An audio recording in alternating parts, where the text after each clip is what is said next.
Good glowing day, Adam's child. Thank you for joining me here in this most holy of sites. This is the start of my pilgrimage to find all craters left behind from the Great War centuries ago and honor the division that occurred here. I want to do a little bit more than that though. I want to learn about the craters, what they're like, why they're here, and what has happened to them all these years since. I'll start here in the Commonwealth before heading south and voyaging west where Did you say you were heading west?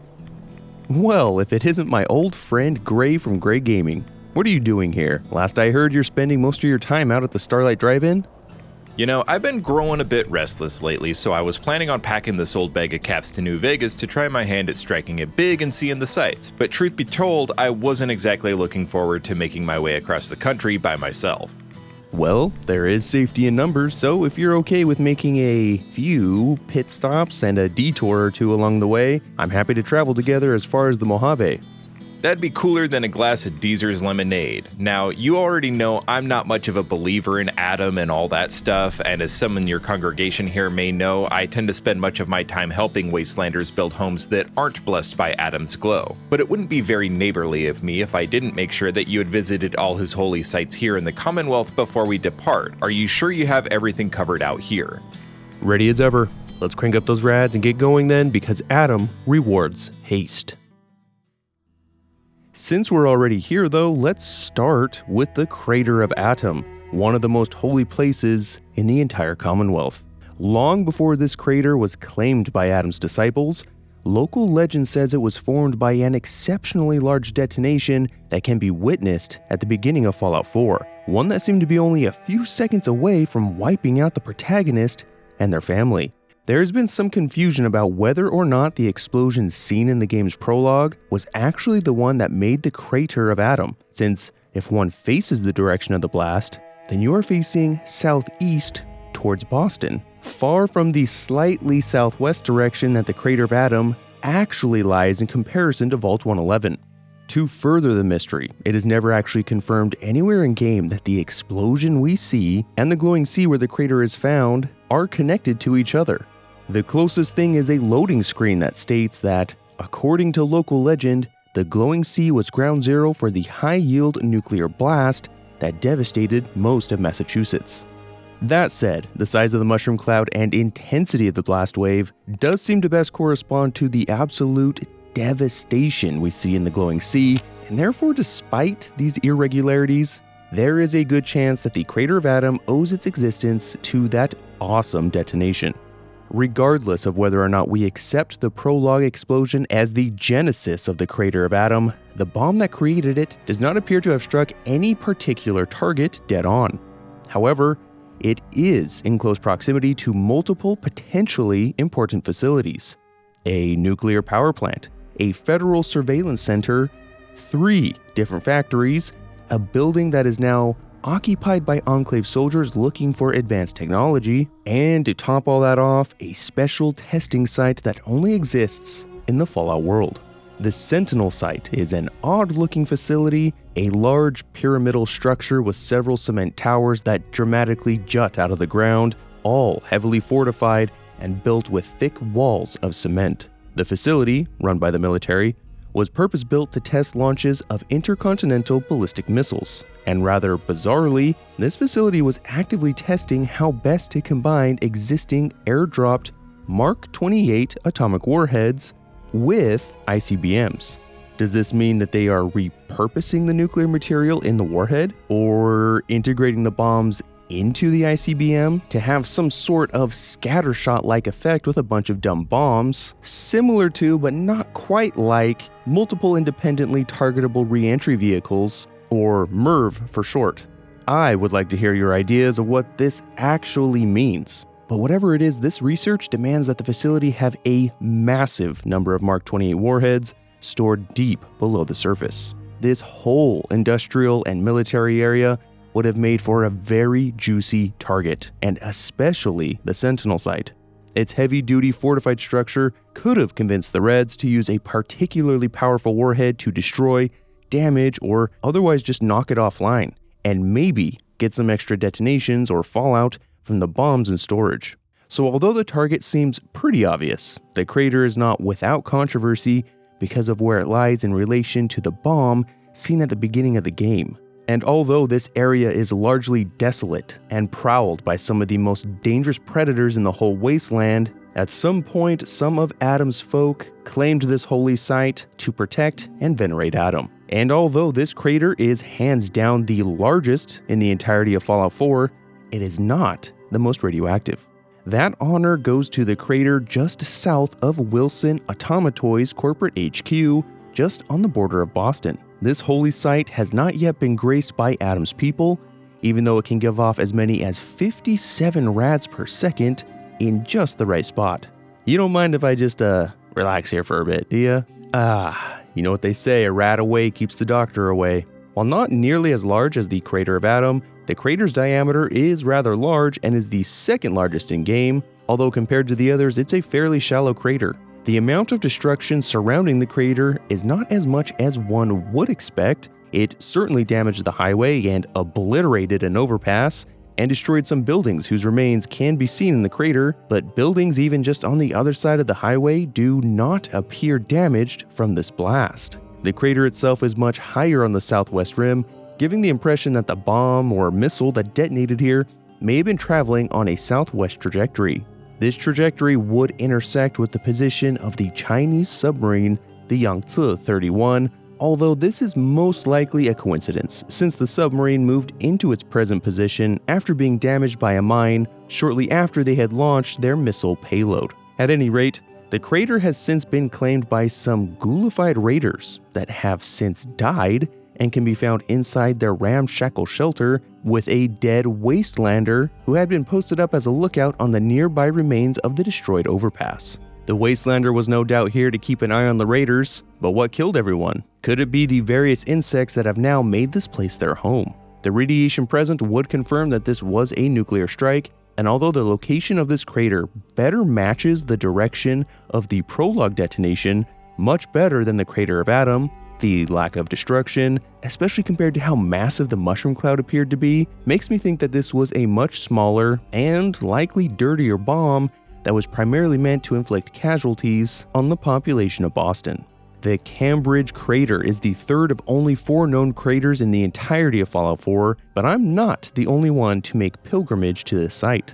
The crater is quite irradiated, much more so than the crater of Adam, and is infested with feral ghouls. What really sets this crater apart though is not its size, as it's a bit smaller than the craters we've looked at so far, but rather how deep it is in proportion to that size. Proportionally, the Cambridge crater is the deepest of all of them. It also shows the least amount of damage that we have seen so far. Some homes were destroyed, while others were half destroyed, which are most of the ones on the outer rim of the crater. And nothing beyond those homes show any explosion-induced damage. It all seems very localized. I mean, some buildings right next to the crater still have windows intact and everything. This very localized damage, high radiation count, and a rather deep crater make me think that this specific one may be what is called a subsidence crater. Subsidence craters are usually the result of detonations that happened underground. The explosion causes a large cavity to form that is then filled in by earth and debris that collapses and falls into the cavity. Damage on the surface is not nearly as much as with surface or air detonations, and underground detonations also tend to have an absurd amount of fallout as radioactive dust is ejected into the air. If this indeed was some sort of bunker-busting nuclear device, that would mean China intended for it to try and penetrate a buried target. But what could that target be? This part of Cambridge appears to be mostly suburbs, but just to the south of the crater is the Commonwealth Institute of Technology, and its Green Tech Genetics facility is just south of the crater. Green Tech is said to have been engaged with secret genetic experimentation, and many people that worked at CIT on the day of the Great War were able to survive and persevere in the underground portions of the school, eventually creating the Technologically Advanced Institute. It's possible that CIT, or certain parts of it, were a target due to their research, and the Chinese had targeted the school or some part of this campus with a type of penetration weapon, knowing that there were underground facilities at this cutting-edge school and research institute. At the center of this crater is a military chest with some soldier skeletons. And could this hint that the target was maybe military in nature? Personally, I think those skeletons are post-war. But we do know that sometime after the war, the crater became the home of a group of ghouls who sought to take refuge here. From what exactly we don't know, but we can make some guesses given how widespread ghoul discrimination is. But all the ghouls turned feral over time and can still be found basking in the crater's radiation. A pre-war ghoul known as Arlen Glass, who was a co-founder of Wilson Automatoys, whose most famous product was the Giddy Up Buttercup, will make a regular trip back to the crater in remembrance of his family, who perished at this very location on October 23rd. Interestingly, in the concept art of Fallout 4, we can see that the Cambridge crater was supposed to be much larger than what we see in-game. Something more on the level of the crater of Adam than the deep but small crater with far less destruction. The last crater in the Commonwealth was not caused by a nuclear detonation, yet it is still claimed by a sect of the Children of Adam. This crater is the smallest of all and was created when a Horizon Airlines jet crashed right into the coastline, but this wasn't one of their huge airliners. Scattered pieces can still be found and are the source of most of the radiation being the main reason why the Children of Adam built dwellings and a prayer platform out in the roiling water. They even placed a glowing one in a nearby lighthouse to act as a beacon to other children, that they might gather here and worship Adam's glow. One teensy little problem is that they are a bit overzealous and don't take kindly to non-members. Don't worry guys, I'm working on them. Since this wasn't caused by a detonation, I won't spend too much time here. However, this aircraft must have been traveling fast and impacted at a steep angle, seeing as many of the other crashed aircraft in the Commonwealth are in much better shape and didn't cause such a large, irradiated crater when they fell back to Earth.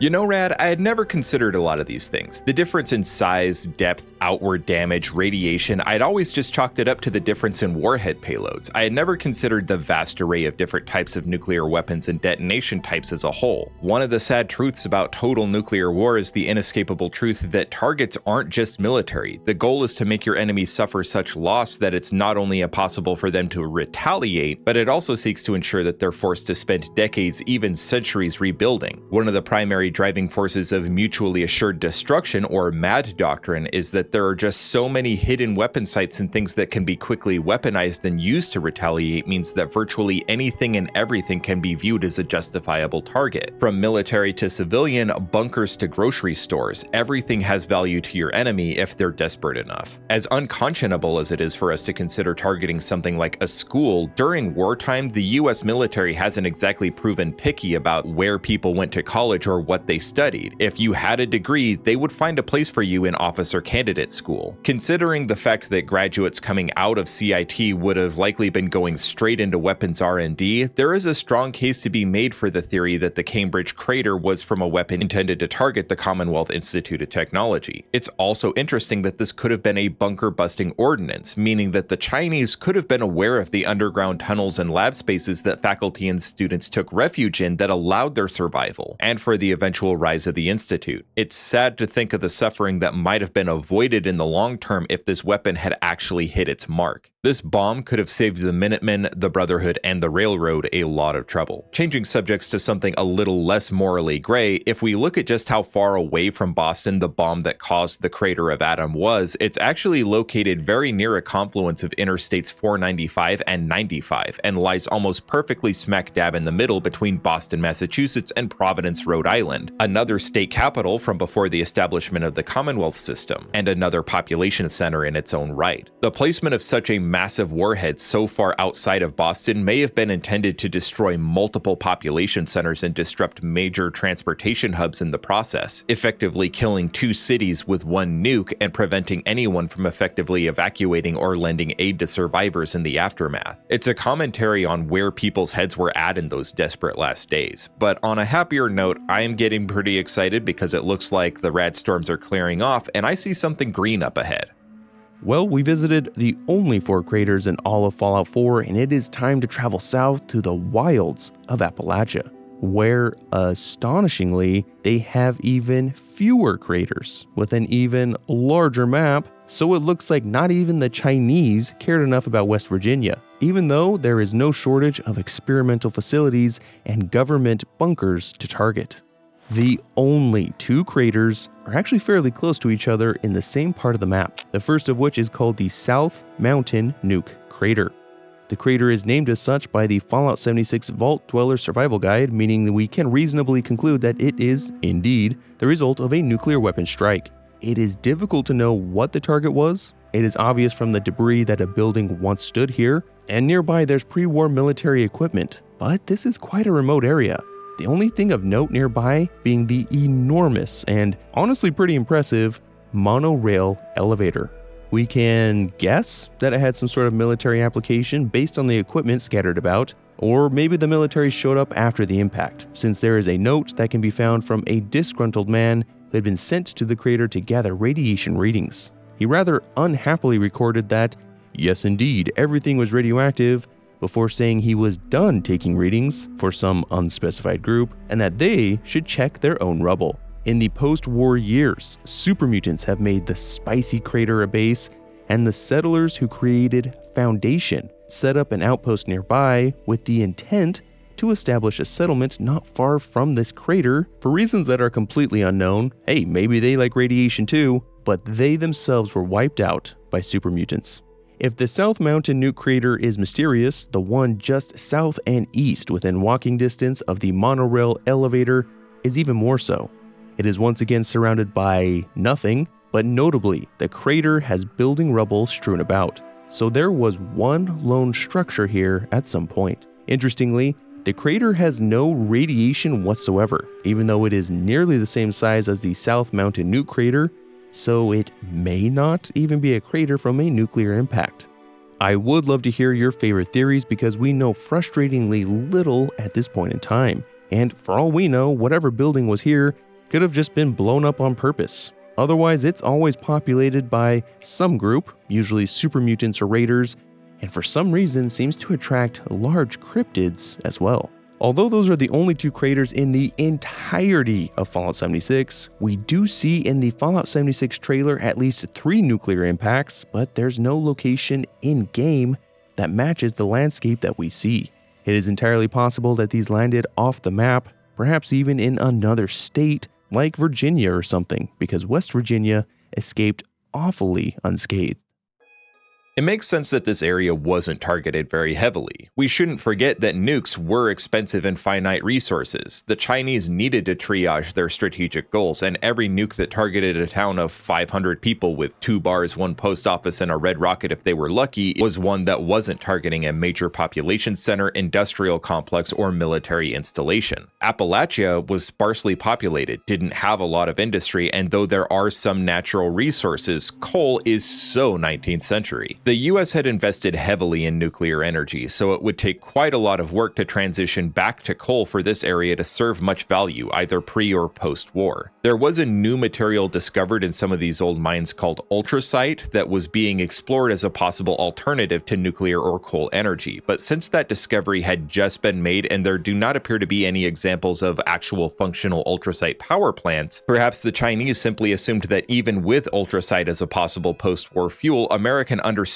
of the material and how to harvest it was too primitive to warrant seriously targeting this region. But as much as I love the lush, vibrant greenery of Appalachia, there is something hauntingly beautiful about the capital wasteland. As the seat of pre-war political and military power, this area certainly held more strategic and tactical importance to the Chinese than a bunch of hippies and rednecks fighting over what to do with a dwindling pile of coal. Indeed, there are a fair number of obvious detonation sites, but after 200 years of erosion, decay, and human intervention, there is very little information on just what happened at some of these sites. Our first stop in the capital wasteland is the holy birthplace of the children of Adam themselves. At least I assume that's where it started, the city of Megaton. Megaton itself is built around and inside a massive detonation crater. Most of Megaton is radiation-free unless you plan on drinking out of the toilets. Don't ask me how I know that. Otherwise, the only area that still exhibits any remaining ambient radiation is the small pool of water at the base of the crater that plays host to an unexploded nuclear bomb that apparently belonged to the US. The thing thing is that despite being the most well-known detonation site in the Capital Wasteland, and regardless of how important Megaton is to the people of the Capital Wasteland today, the reason why this location was specifically targeted remains largely a mystery. Such a large crater would suggest that much like the bomb that wiped out Boston, this one didn't need to directly strike a target of strategic importance for it to have a devastating impact nonetheless. Its placement so near the Pentagon, the US military headquarters and incidentally the largest office building in the world and symbol of American pride, is an obvious target. But the building materials that make up Megaton's walls and dwellings also provide a possible clue as to why this site was specifically chosen. You see, Megaton is built out of old airplane parts, but we don't actually see any airports in game, other than Adams AFB, but that's outside the DC ruins and would be a pretty unreasonable distance from here for people to be dragging plane parts back from, especially when there are much closer sources of more suitable building materials to be had. But if you superimpose Google Maps over this area and squint a little, Megaton actually lies almost directly between Dulles International Airport and Ronald Reagan Washington National Airport, so either site could have been scavenged for the plane holes that make up Megaton, or the planes could have simply been circling these airfields when the bombs hit and crashed nearby, explaining how an unexploded American bomb could have wound up in the crater if a bomber was among the planes that crashed nearby, or even inside the crater. Granted, these are civilian airports, so military aircraft carrying nukes would not be likely to be intending to land, but this was an extreme point in time, and military craft often do practice taking off and landing at civilian airfields. In any event, it is interesting that there is absolutely no trace remaining of either airport to be found anymore. Another mystery that surrounds Megaton is the fact that its placement directly west of Arlington could put it roughly in the neighborhoods of Pimmit Hills, Tysons, and Dunn Loring, which are surrounded by major interchanges of Interstates 495 and 66, as well as several major highways, so this could be a major transportation hub and definitely something the Chinese would want to target in order to hinder humanitarian aid, evacuation, and rebuilding efforts in the aftermath. The problem is that Springvale, that realistically rests south of these neighborhoods, is directly west of Megaton in game, but considering it also realistically lies in a more southwesterly direction to Arlington and the Pentagon, it might be fair to assume that the in-game Springvale is not the same community that exists in our own world. It was perhaps renamed post-war based on the name of the nearby school. Interestingly, Andale sits roughly where Springvale does in our own world, and from what I can tell, Andale does not exist in our own world, so it's easy to imagine Andale being what comes out when someone jumbles up the letters on a Welcome to Springvale sign when they get the P and D flipped upside down. Another major site that there is a lot of mystery surrounding is Vault 87. What we do know is that the entrance to the vault is by far the most heavily irradiated area in the entire Capital Wasteland, with over 2,869 rads per second if you stand in just the wrong, or if you're RadKing, the warmest spot. The area surrounding the vault is littered with signs warning people to stay away without a dosimeter, which would hint at the fact that this area may have been irradiated pre-war. There is some evidence to support this theory, as there is a terminal entry that states that the vault's FEV experiment was already running pre-war, as the brass at Mariposa military base were pressuring the scientists for progress, so Vault-Tec may have needed a premise to force the vault to close early in order to jumpstart its experiment. Thanks to the Fallout series, we already know Vault-Tec wasn't above dropping nukes in order to win capitalism, whatever that means, so spreading some radiation around to force a vault into action early is not out of character for them at all. However, an alternative explanation is that the radiation vents for the reactor in Vault 87 were faulty, and without regular maintenance, the reactor would slowly accumulate alarming amounts of radiation, so what we see at the entrance could simply be the residual rads seeping through the ground, and would account for why the radiation is so heavily concentrated around the vault rather than spread over an alarmingly wide area. A lack of a distinguishable crater also makes it difficult to determine if this is accidental contamination, intentional non-ordnance related contamination, or direct impact of an airburst nuke. But one area that we know for certain was heavily targeted with nuclear ordnance was Fort Bannister. The entire region is peppered with craters that all still exhibit ambient residual radiation. I counted 21 distinct craters, and I'm not even sure if that's a complete list. One of these craters is much larger than the rest and also has multiple large drainages leading away from the crater. However, the fact that this crater is also filled with waste barrels and even military vehicles makes it unclear if this was simply an underground nuclear waste storage site that collapsed when struck. The drainages, that point uphill by the way, could be caused by collapsed tunnels beneath that led to the larger storage chamber underground. Evidence to support one possible explanation for what was happening at Fort Bannister that would cause it to be so heavily targeted can be found at one of the trucks in the crater, which seemed to be carrying alien blaster ammunition. Paired with all the nuclear waste, it is possible that Fort Bannister was working on reverse engineering alien technology. What we do know for certain is that Fort Bannister had one nuclear launch tube installed in the basement of an office building. The launch tube now lies empty, and all the floors and roof of the building are blown away. Considering the obvious ramifications if they ever fired first, this suggests the building was intended to camouflage a weapon specifically intended to execute second strike missions in support of Mad Doctrine, a mission which it apparently carried out. Just an interesting side note is that preventing retaliatory nuclear strikes does not appear to be a major concern for the Chinese strategy in this region, as two locations, Fort Constantine and Wheaton Armory, both have plainly visible nuclear launch tubes, but there are no obvious signs that they were directly targeted. And Fort Constantine had a very large stockpile of nuclear bombs. Fort Constantine does have a small crater in a parking lot, but although it is very similar to the smaller craters that litter Fort Bannister, this one does not emit any ambient radiation, so it could be caused by conventional ordnance or even accidental explosions of a non-ordnance nature. One area that should have definitely been a target was the White House, the home of the President of the United States. The White House is now nothing more than a radioactive crater patrolled by territorial feral ghouls. Just outside the White House is a small, non-radioactive crater, but the house itself has up to 6 rads per second. But interestingly, the radiation is most heavily concentrated near a skeleton wielding a Fat Man launcher surrounded by a stockpile of mini nukes. This is interesting because paired with the same radiation warning signs surrounding the site that we see at Vault 87, it could point to the fact that the White House very well could have been destroyed, either accidentally or through civil unrest pre-war. Thanks to a Boston Bugle article RadKing shared when I ate some bad morad on a stick, we know that the president actually left the White House almost 6 months prior to the Great War, and thanks to a radio broadcast in the Fallout TV series, we know that his whereabouts were unknown to the general public, so it is unsure why China, which had no shortage of spy networks in the US, would have wasted a nuke on what they surely knew was a empty domicile. True, this would have been a added middle finger to American pride. I mean, we still talk about the British burning down the White House in the War of 1812, but given the rest of the death and destruction caused by the Great War, would reducing the White House to a radioactive crater really be that much more of a psychological impact than it already would have been if it was just singed a little and made to match the rest of the crumbling remains at the National Mall? Beyond these obvious radioactive hotspots, there are several other sites that appear to be targeted by nukes, but we don't exactly know why or if they were specifically targeted or just accidental collateral damage. Just north of the Potomac River, there is a collapsed office building that emits 5 rads per second, though this is most heavily concentrated around a pile of barrels. It is unclear what this building was, but disturbingly, it roughly corresponds to Sibley Memorial Hospital in our own world. There is a lack of any defined edges of a crater, so it very well could just be damage of a different nature, but it does seem to be more heavily damaged than the surrounding area, indicating it was possibly targeted specifically. There is a building on the southern bank of the Potomac, north of Megaton, that was apparently targeted. It's unclear why it was targeted, but interestingly, the crater emits a faint blue glow rather than the familiar green one that we love so much. This, paired with what looked like miniaturized cooling tanks, could mean that this building was the test site for a miniature nuclear power plant, possibly based on Zeton technology. But that is pure conjecture on my part. It does emit 1 rad per second, so it's possible the explosion that caused the crater was nuclear in origin, but if this was a reactor, that radiation could just as easily be from the nuclear fuel that it used. Another strange occurrence is a rather large crater found in the northern entrance to Arlington National Cemetery. Considering this is a dead-end roadway that only serves to access the cemetery, there is absolutely no tactical or strategic reason to target this site. Perhaps this was intended to directly strike the Pentagon and veered off course, but in any event, the large size and 4 rads per second are concentrated in the center of the crater rather than the piles of barrels within, which would fairly conclusively suggest that this was a nuclear detonation site. But it is worth mentioning that not all large explosions during the Great War were nuclear in nature. There is a large crater a short jog west from the National Guard depot that is said to be caused by a gas main explosion. It is located in a depression which has caused radioactive runoff to pool within, but this appears to be a secondary explosion in the immediate aftermath of the bombs rather than a true nuclear strike target.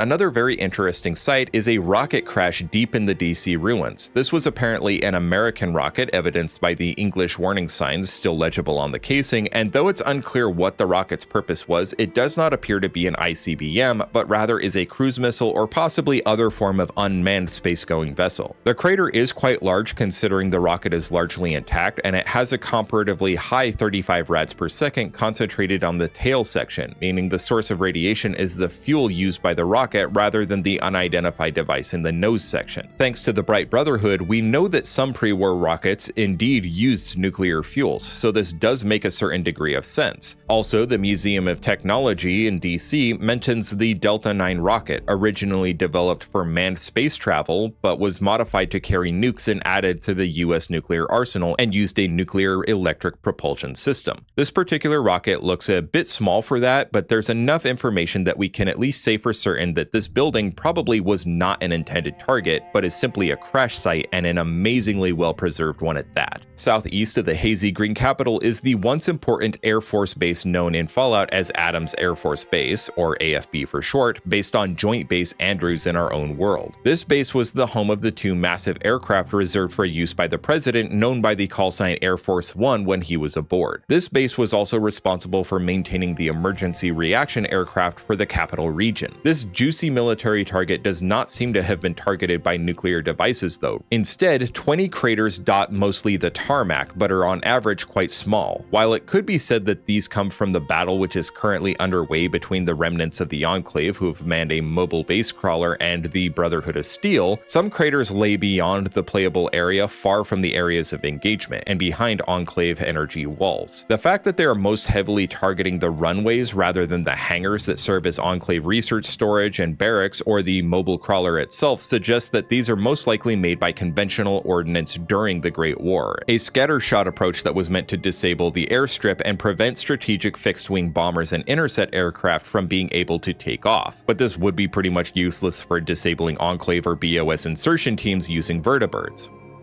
Vault 87 doesn't look anything like an impact crater, but it was worth bringing up because cut terminals from inside the vault would have confirmed that the vault took a direct strike, explaining why the front door is no longer operational, and would seem to explain some or all of the radiation that is absolutely cooking the outside of the vault.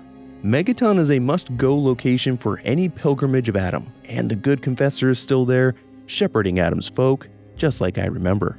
It is beyond dispute, however, that Megaton is a very strange crater. Long before it was an actual settlement, this crater with the bomb at its center already existed, giving many the impression that the bomb created the crater when it fell down to Earth. That is certainly not possible, as this is the biggest and deepest crater in the entire Capital Wasteland, and that bomb would not have survived intact if it was moving at the speeds required to make such a crater. Even stranger is the fact that it's not radioactive at all, except for the pool of water at the bottom around the bomb. The lack of radiation means that we can't rule out the possibility that the crater was not formed by a nuclear strike, even as counterintuitive as that may seem. It is also worth considering that some of these sites have been disturbed or modified after the Great War. It has been 200 years after all. Some craters, like at Fort Bannister or Arlington, have radioactive waste barrels piled inside, but rather than being flung everywhere and scattered about like we would expect if they were present during the explosion, they're fairly neatly stacked together. It's entirely possible then that post-war survivors saw radioactive craters as places to dump waste that they wanted to get rid of. I mean, who's going to be upset that people dumped radioactive waste in a radioactive hole in the ground? Greenpeace? Lastly, signs that warn of radiation could have been installed in the aftermath of the Great War. We do know that there were relief efforts occurring, like at the Germantown police station, and one of those duties may have been identifying hotspots and trying to warn people to stay away. Lastly, with not one but two examples of US nuclear ordnance, the megaton bomb and the small Delta rocket lying in or just outside of the Capitol, is crazy and raises just so many questions.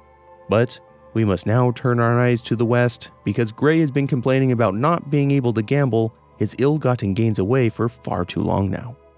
While much of the continent remains unexplored and we undoubtedly have thousands upon thousands of craters to discover, Fallout Tactics gives us a largely zoomed out view of some of the craters that can be found in the Midwest when looking at the overworld map.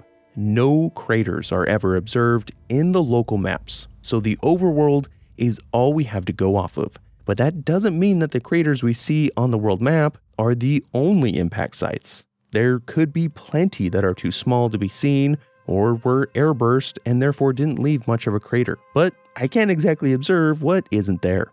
To aid in my investigation, I georeferenced the tactics map to the real-world one, using mainly the Great Lakes morphology as a reference.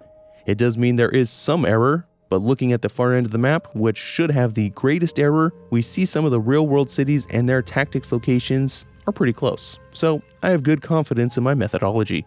In a shock to absolutely no one, Chicago was heavily targeted with 5 visible craters on the overworld map. And I was able to get an idea of the size of these craters, since they cannot be seen anywhere except for the overworld. The most common crater type on the map that we see look much like these, and they have an average diameter of about 7 kilometers or 4.3 miles, with the large one north of Chicago clocking in at 8.8 kilometers or 5.5 miles.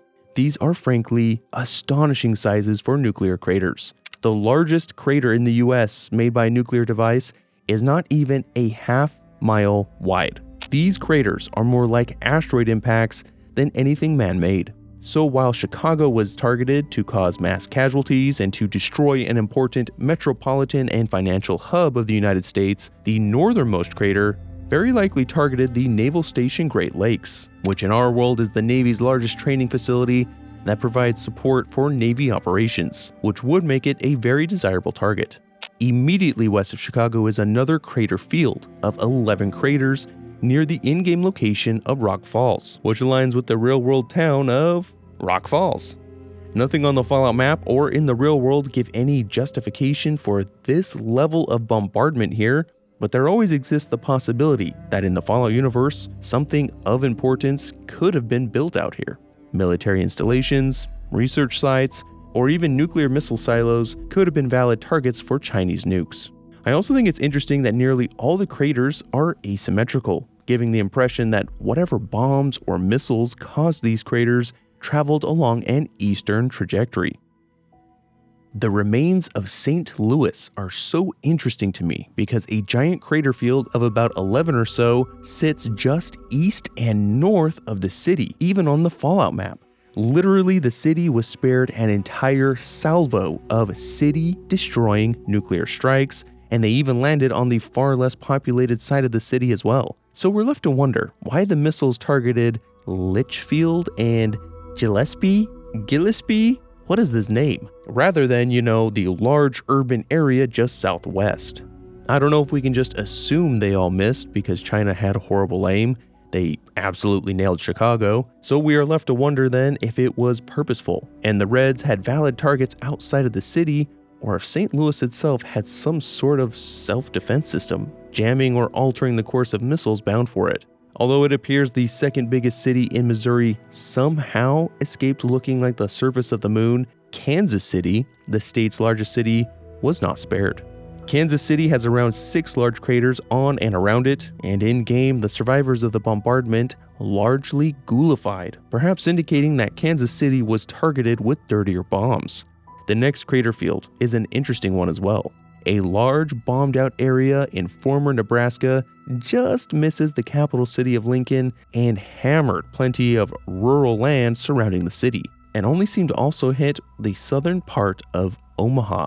Targeting the southern part of Omaha could make sense though, since the city has an Air Force base, whose name I'm sure I'll mispronounce, just south of the city, which is the headquarters of the United States Strategic Command, which uses nuclear, electric, cyber, global strike, missile defense, and intelligence assets to deter global threats. This is a super relevant target during a nuclear engagement, so it absolutely makes sense that it would be targeted. But the smaller cities, towns, and rural area to the south with a bunch of craters makes a little less sense. Just to the north in Iowa and South Dakota, there is another crater field consisting of 10 impact craters, and it seems like they just missed Sioux City and Sioux Falls. It's entirely possible that these population centers were indeed the targets, and the fallout map is just a bit different from the real world. Some of the most interesting craters on this entire map, though, are the northernmost craters, because these babies are huge. The largest one I measured is about 26.5 kilometers or 16.5 miles wide, which is beyond huge. And they also have a much different pattern than anything else we've seen. They are large, very round, don't seem too deep, and have large ejecta rays coming off the crater rims that is much more reminiscent of an asteroid impact than anything else. With the disproportionate size of these craters, we're left to wonder if these things were just extra large nuclear bombs, or if 3 of the incoming nuclear weapons detonated some sort of explosives or nuclear stockpile, making their blasts even more energetic. I would really love to hear your thoughts about these massive craters that are present in the otherwise sparsely populated area of the US. West, still in South Dakota, is the next crater field, just to the west of Rapid City, which could honestly just be in the margin of error. These craters could have been meant for Rapid City rather than the poor little town of Wall. Rapid City has Ellsworth Air Force Base just to the northeast, which hosts one of the US Air Force's B-1B Lancer wings, of which there are only 2. These nuclear-capable bombers are part of the Global Strike Command's 8th Air Force, and it is certainly possible that, however this base looks like in the Fallout universe, that it still housed long-range nuclear-capable bombers and would therefore be a natural target. The very last area that we can tell was bombed to atom and back is down south in a very rural area with nothing of real consequence, small cities, farms, and no known military installations. What is so interesting about this area, though, is that these craters make a line, not too dissimilar to what we would see with a bombing run. Of course, the scale of this bomb run is absolutely ridiculous, measuring from the southeasternmost crater up to the last one in the northwest, results in a length of 220 miles, or 354 kilometers, that terminates in eastern Colorado. I'm not saying that it's a bombing run because of its enormous size, but man does it look similar, and it is the only crater field to actually look like this. Another point to consider, 2 of the more questionable crater fields, the one northeast of St. Louis that missed the city entirely, and the last one we just mentioned in rural Kansas and East Colorado, both have the Brotherhood bunkers in or super close to the craters. We don't know a lot about these bunkers, although we can assume that they were pre-war in origin since they are large, well-made, and the Brotherhood is quick to adopt and utilize these things as they advance south and west. That could mean these pre-war bunkers that were likely built and used by the military could have been targets in the St. Louis crater field and the Scott City field.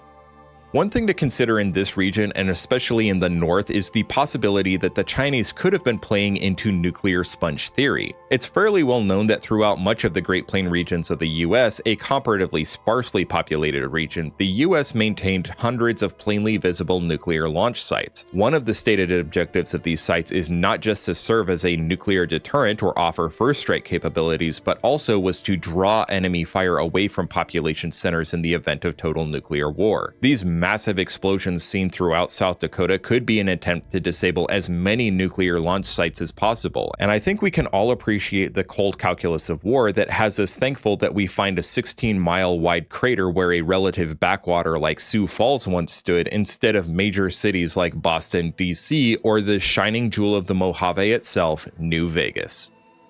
Understandably, as a desert area, there aren't a ton of places that hold much long-term strategic value, so the Mojave was spared the greatest horrors of the Great War, but that's not to say it wasn't targeted at all or that it got off scot-free. Now, the Mojave is pockmarked by sinkholes, depressions, drainages, and other natural formations that when viewed from a distance appear to be craters, but when you exclude those that don't resonate with Adam's glow and don't have defined edges or can't be explained away as natural geological formations, there are still a handful of sites that a child of Adam may wish to visit, some caused by the war, others by poor stewardship by the people that called this place home before the war. West of Prim at the foot of Mount Clark lies a radioactive pond patrolled by feral ghouls. It's unclear exactly what real-world site this is supposed to represent, but there are a few possibilities. Ivanpah Spring, Green's Cabin, or Coliseum Mine, and Exposed Strip Mine are all remote possibilities, but none of these locations seem to jive completely with radioactive pools that emit 7 rads per second in the heaviest concentrations. What we do know is that there are no obvious craters, pre-war strategic targets, or barrels hinting that this place was used to dispose of toxic waste pre-war. Currently, a shack was built inside the crater by a ghoul named Dr. Rotson, who was recently been killed by a crazed Mr. Handy assistant while his feral brethren patrol the outside.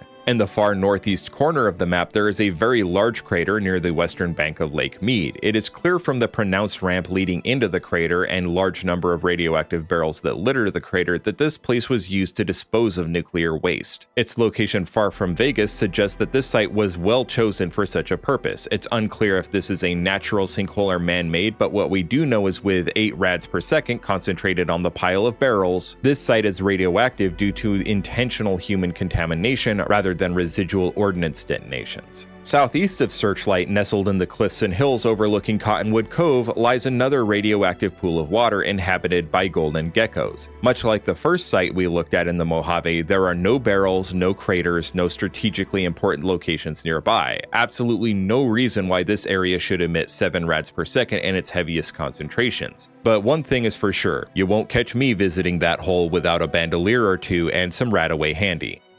Weak. Dude. Anyway, moving on. The site that shows the most overt sign of detonations in the Mojave is the Black Mountain Radio Complex. This was a sprawling array of line-of-sight radio and satellite uplink towers that were at least partially dedicated to monitoring the Chinese space satellite network. This makes it a strategically important target to prevent proper communication throughout the region and to prevent signal interception. The crater is quite sizable and emits 8 rads per second in the bottom of the crater, which has well-defined edges, making this a fairly conclusive nuclear detonation site. The damage is also most heavily concentrated around this crater and tapers off quickly, as by the time you reach the top of the mountain, most of the line-of-sight towers are still standing and some are even still operational 200 years later. Due to the depth of the crater and localized damage they caused, I think it's fair to assume, much like the Cambridge crater, this site was targeted with a ground-penetrating warhead. Perhaps the Chinese assumed there was an underground bunker beneath the Black Mountain complex and wished to ensure there wouldn't be anyone left to come back up and set up mobile comms in the aftermath. Maybe they were even correct and prevented exactly that thing from happening. But what we do know is that not far away is a crater from a weapon that definitely did not hit its target. It's roughly the same size and emits the same amount of radiation as the one that struck Black Mountain, so it's probably safe to assume that the two were caused by similar, if not identical, devices. But what's unclear is what the intended target was. It could have been targeting the peak of Black Mountain in an attempt to make the destruction of the communications station complete. However, an almost equal distance away lies the Hidden Valley Military Bunker Complex.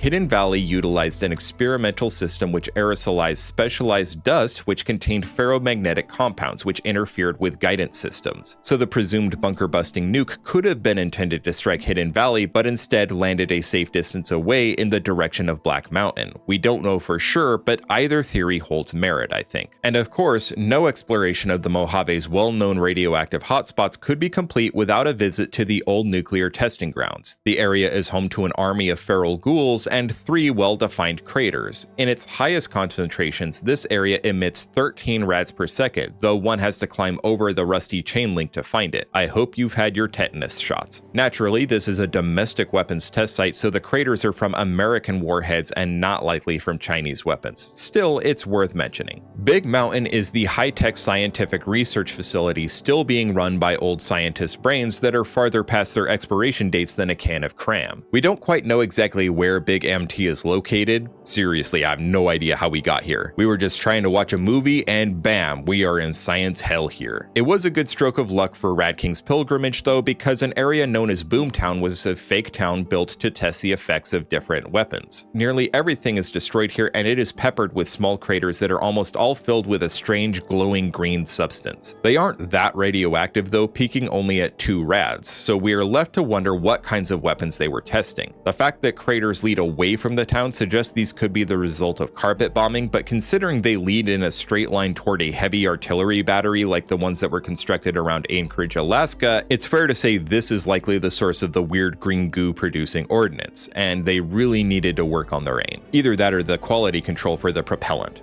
I would be remiss if I failed to mention that this entire nutty facility is located smack dab in a giant crater. Well before the Great War, the facility was built through a series of tunnels and caverns inside a mountain. In fact, the big dome at the center existed at the time just underground. Some event, we aren't sure exactly what it was, created the massive crater the facility now resides in, but it must have been an unconventional event because the dome, it survived, it's still there. Knowing what kind of shenanigans goes on here, it's not that surprising, and although it's most likely not a nuclear crater, it's worth mentioning. But I think we need to get out of here ASAP because those scientists' brains are talking about scooping our brains out now, and I'm in no mood to be turned into a cyber dog. Or worse. Well, we escaped Big MT, but I don't know if we're any safer. This broken landscape under a perpetual sandstorm is now called the Divide, an area that in the pre-war was littered with nuclear missile silos. Those missiles failed to launch during the Great War, but nearly 200 years afterwards, as this area was starting to be revived by post-war communities, it was rent by many of the nuclear bombs that had been sitting silent in their tubes. A courier, who shall remain anonymous, delivered a package with a pre-war military device that brought many of the silos online and caused the warheads to go off, literally shattering the earth in this entire area. This isn't a crater, but its broken and irradiated state needs to be mentioned, and I need to get RadKing to stop praying to missiles because this sandstorm is doing a little more than exfoliating, if you catch my drift. Alright, I'm gonna ignore your dig at deserts since I grew up in one, but I wouldn't be doing due diligence if I didn't mention a few other craters. Near Nellis Air Force Base, where the boomers are with their big old guns, is a large crater that is inaccessible in-game. Due to this, it's not fully modeled. There is no radiation, but we also can't be sure that that was on purpose or not since we can't visit this crater through normal means. It damaged some large transmission lines nearby, is just outside of Nellis, which could have been the target, and somehow didn't cause a cave-in at the train tunnel just to the east. One that's locked and filled with ghouls, by the way. The Devil's Throat, filled with centaurs, radioactive barrels, and one dude who just wanted to have a good time, is most likely a natural structure, as it shares the name with a real-world sinkhole just on the other side of Lake Mead. The large truck and trailer may also be evidence of this since cars have been awfully useless since the Great War from everything we've seen. Some of the tiniest craters can be found near Ranger Station Echo, and they are indeed radioactive, but what could have made them? While they have all the signs of an impact crater, that doesn't mean it was made from a detonation. Rather, it's possible that a piece of one of the 77 nuclear weapons that were aimed for this area, the majority of which were destroyed, could have, in whole or in parts, fallen to the Earth, creating small impact craters that could look like this. Gray isn't convinced that the Mesquite and Cottonwood craters are nuclear in nature, but I disagree. They are certainly different looking. There's no pronounced rim or obvious displacement, but they are both also on rocky mountains that don't have thick deposits of sediment to displace, so it's not that unusual that they do look different. Their impacts in places of seeming unimportance could be explained in a few ways. Mr. House's defensive systems may have prioritized incoming missiles that would damage the most valuable parts of the Mojave, and these wayward nukes were just left to land where they did. The second is that the defensive system could have damaged some incoming nukes enough that their courses were altered, but they ultimately landed and blew up. But while I have Gray distracted trying to prove me wrong, let's just keep this pilgrimage moving right along. I doubt he will even notice.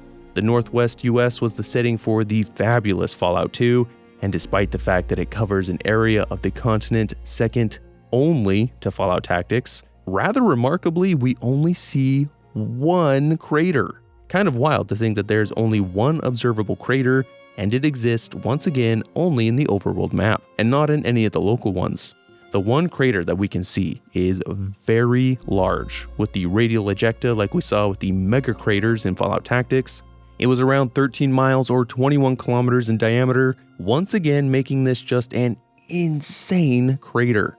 What is curious, however, is that the crater does not correspond to any important Fallout locations, nor are there any obvious real-world targets nearby this location either. Redding in Fallout is quite far east from the real-world location, And even if we adjust for that fact, it would still just be landing in a wilderness area. Again, perhaps the Fallout world had something here that was wiped out, but it's pure conjecture. Although that is the only crater we know of in the entire huge map, we do know that San Francisco was heavily targeted and destroyed in the Great War based on the Fallout 2 survival guide, where all it says is that it was hit hard.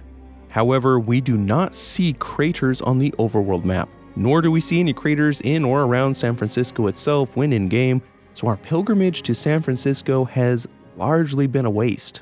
However, we can infer that San Francisco, a huge pre-war American city, was apparently devastated so badly that the primary population to settle in the remains of the city and rebuild it are Chinese submariners who were forced to abandon their submarine when it suffered a system failure.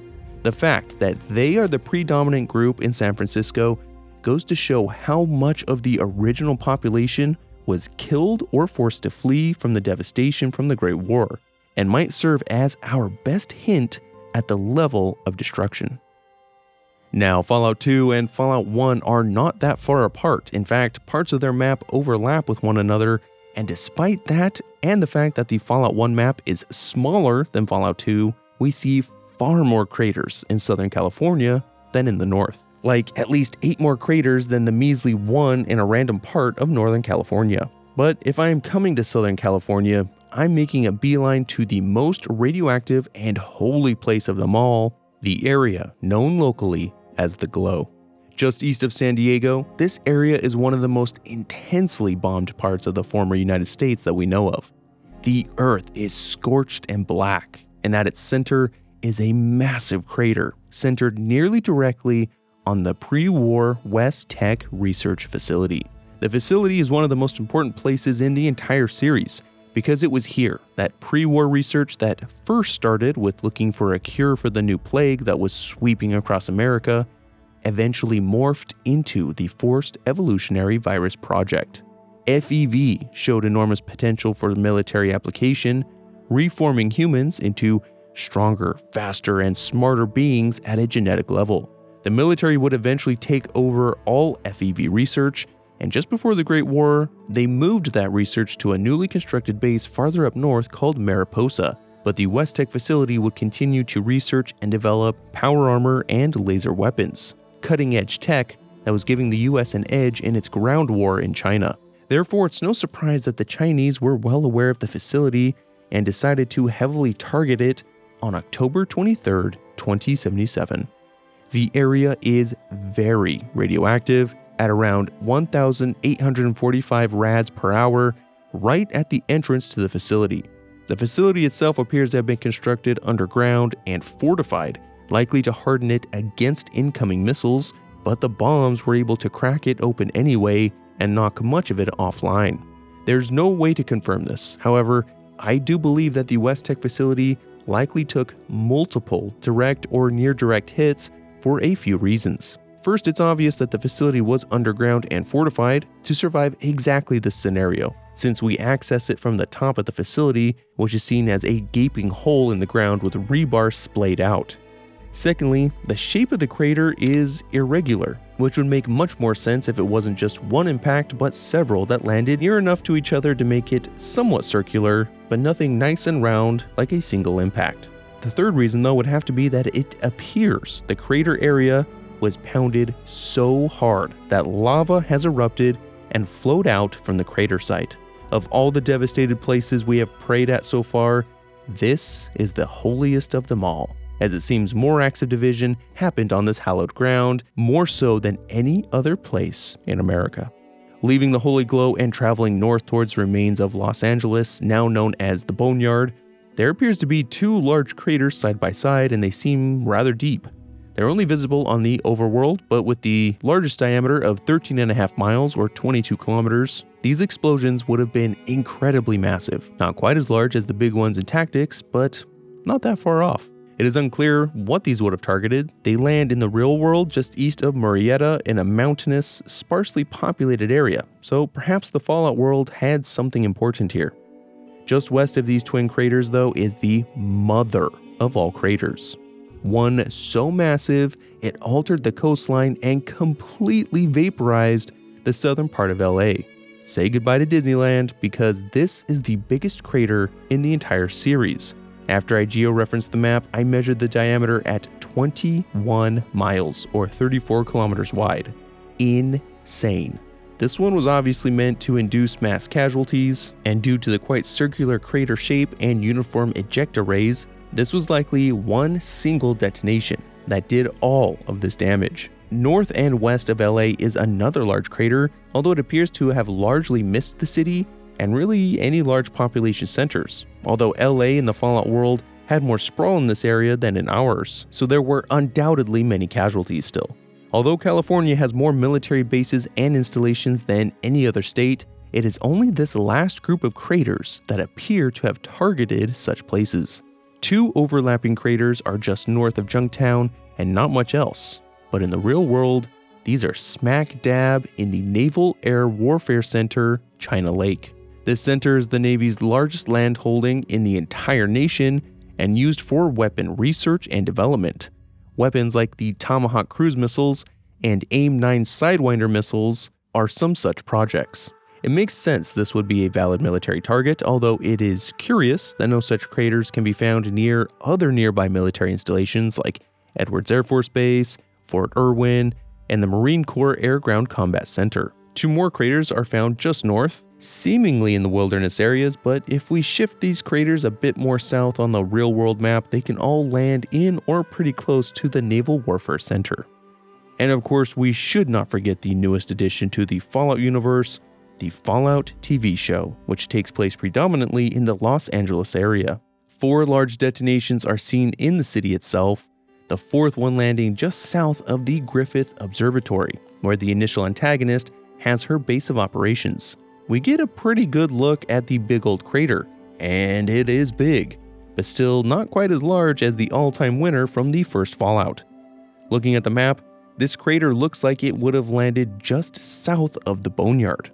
The only other crater that we get a good look at is a post-war crater, but it is nonetheless still filled with Adam's glory. Shady Sands, which the show depicts as being in the LA metropolitan area, was destroyed either directly or indirectly by Vault-Tec for being a functioning community and capital of an expanding nation, the new California Republic. Another thing to note is that the massive blasts in LA, much like the ones that hit Megaton in Boston, could have been specifically placed not just to cause mass casualties, but also heavily disrupt rescue efforts, evacuations, and logistics in the aftermath. After all, if they just wanted to cause severe casualties, they could have just placed one bomb somewhere near Anaheim or Santa Ana and the other directly in Beverly Hills, though I'm sure Cooper Howard is thankful they didn't. This would have caused mass casualties and trapped any survivors in the radioactive and burning hellscape between the blasts and the now very radioactive and superheated shallows of the Pacific Ocean. The placement of the massive bomb in the rough vicinity of Seal Beach or Sunset Beach places it very close to the port of LA, the busiest port in the entire US and our own world, and also home to a massive and heavily used train yard used to rapidly move cargo away from the port as quickly as possible so that ships can continually unload. Also, if you look at Google Maps, you can see that ships will also maintain a holding pattern almost exactly in the epicenter of this blast while waiting for a berth. So the placement of a bomb here would destroy the port, it would destroy the rail lines, and it would destroy the ships. No foreign aid post-war, even if anyone was left and willing to offer any. Wait, wasn't I planning on separating as soon as we reached New Vegas? How did you trick me into visiting a place as uninviting as the Glow without batting an eye? Dang it, RadKing, now I have to walk the entire Long 15 all the way back to Vegas. Again. At least I hear Quarry Junction is open for business again, so I don't have to go through Nipton. That place gives me the creeps. Anyway, thanks for letting me tag along, RadKing. Stay safe, and something tells me I'll see you around the wasteland. That you will, Gray. That you will. I'll get you worshipping Adam eventually. Gray does an awesome job on his channel, Gray Gaming, covering Fallout, so please check out his channel by clicking the card or looking at the video description. Thank you, Gray. And thank you, Adam's Child, for being with me today. Also thank you to my supporters on Patreon and YouTube. I am deeply grateful for the support, and it helps me do what I do. Special welcome to Matthew K, Lou Vega 2077, and CJ McGee on Patreon, and Bedit and Half-Blood on YouTube.